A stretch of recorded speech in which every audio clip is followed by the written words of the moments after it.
Ladies, gentlemen, and somewhere in between, welcome to the first installment of Games of Decades Past.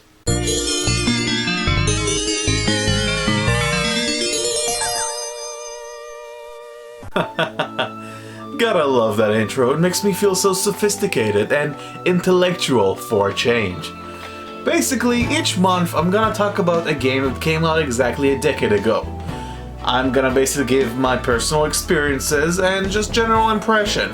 Not necessarily a full review, so if any of those installments interest you, by all means, I'm more than welcome to do a full review. So let's start going back to March of 2003. 2003 in general was a very interesting year because I don't think there were a lot of big names that came out that year, but there were a couple games I'm gonna show later on that were pretty interesting. But the game I chose to talk about in March of 2003 was not other than Rayman 3.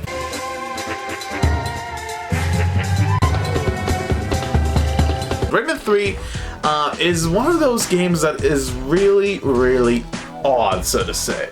I like the Rayman franchise in general. I mean, Rayman is one of my favorite games of all time. The first Rayman, I love that game to death because of so much imagination and thought went into it. And Rayman 2, while I don't like it as much as Rayman 1 because I think it took some of the original level design away, it's still, a very good game, technically and artistically. I don't know what happened with Rayman 3. Rayman 3 was actually pretty strange.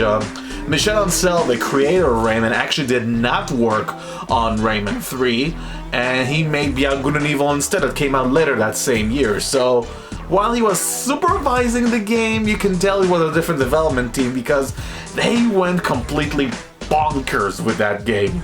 The whole feel is completely different. Whether, feeling like a fantasy book or like a fairy tale, Rayman 3 feels like a very crass, 90s Saturday morning cartoon.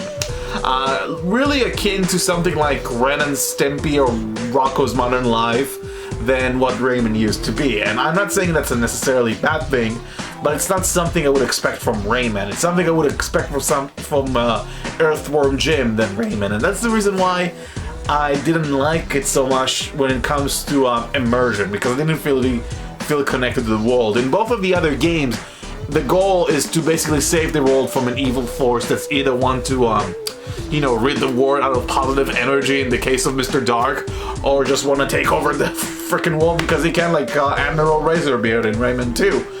The dilemma in Rayman 3 is that Glowbox swallows a black lung called Andre, and he's controlling him, and Rayman has to find a doctor to save his life.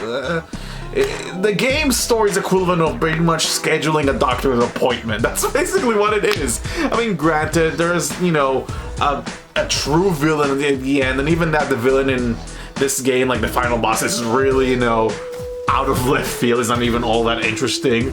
It's a good fight, though, but it's just, from a story perspective, it's pretty boring. Which was really disappointing. That being said, it does at least have some good talent behind it. I mean, it does have Billy West, who you probably know as plenty of characters in Futurama like Fry and Zoidberg, and also Stimpy from Ren and Stimpy. So he voices Murphy in Rayman 3, and he's not even used all that much because he's there for 2 minutes at the beginning, and that's about it. And then there's John Leguizamo, who voices Glowbox, which he was Luigi in the Mario Brothers live-action movie. I don't care so much about, who voices a character as long as it's good. I don't even remember their performances to begin with. I mean, I prefer it over the gibberish in Rayman 2 because that also got annoying to me. And yes, I know Rayman 2 for the PS2 has voice acting. Don't say anything about that. It's just that I don't care about the story. There's one point in the game that I really didn't understand. Rayman fights some bad guys, and all of a sudden, Glowbox drinks some kind of a plum juice, I guess, and he just decides to grab Rayman and climb over, a river, which is really strange. And then, you know, fish attack you and stuff like that. This would be funny if it was Earthworm Jim, but why is it doing in Rayman? I don't get that. But here's the thing, though. This game is not a bad game. I just have a problem with that aspect of Rayman 3. Other than that, I really like how it controls. It's definitely one of the best controlled platformers of its time. I mean, I think it aged really well, surprisingly. The HD version came out, I mean, as you can tell probably from the footage that I've recorded, and I'm really shocked of how well I'm able to control Rayman, especially when it comes to doing the strafing attack.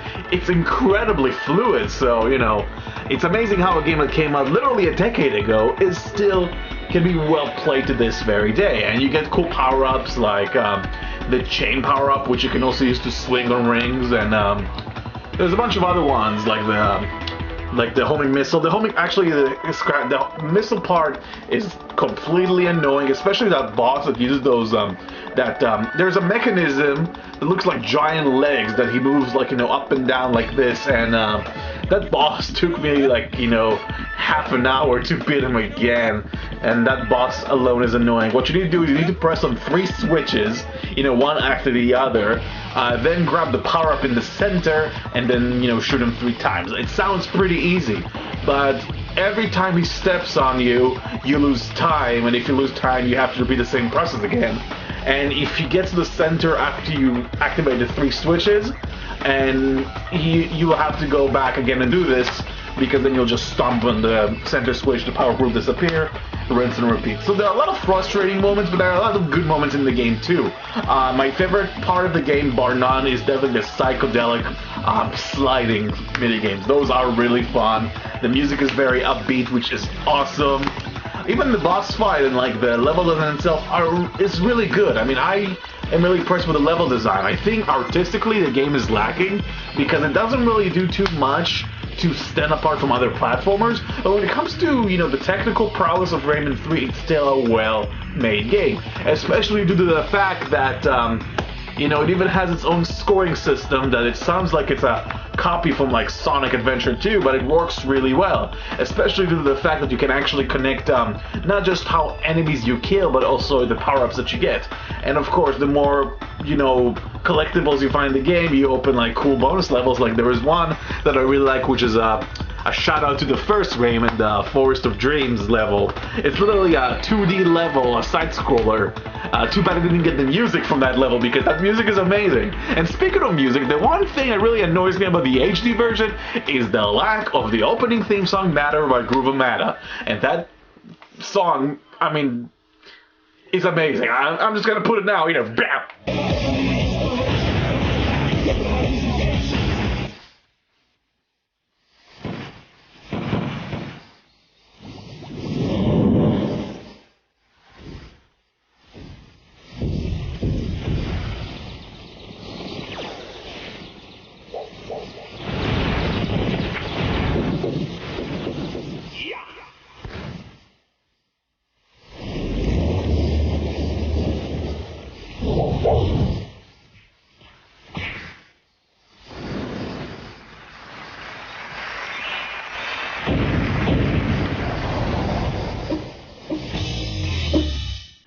Isn't that cool? And the problem is that they removed that.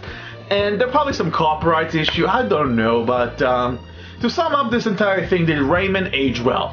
Yes, it did. I think the game is still really fun to play to this very day. However, it's not my favorite of the 3 Rayman games. It's definitely on the bottom. I mean, by logic, you can say that, you know, as the series went on, I like the game less, but doesn't mean, you know, they're bad.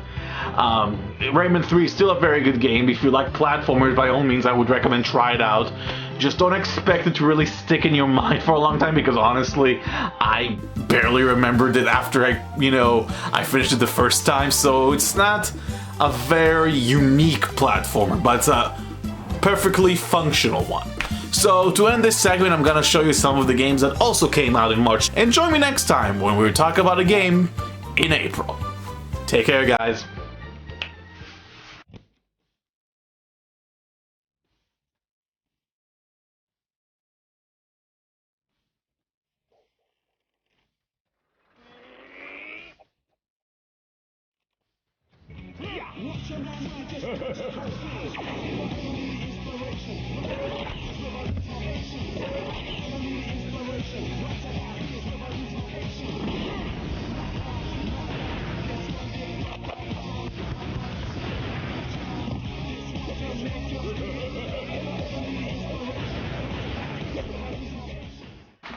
Black. I always say black when I end videos up there, like.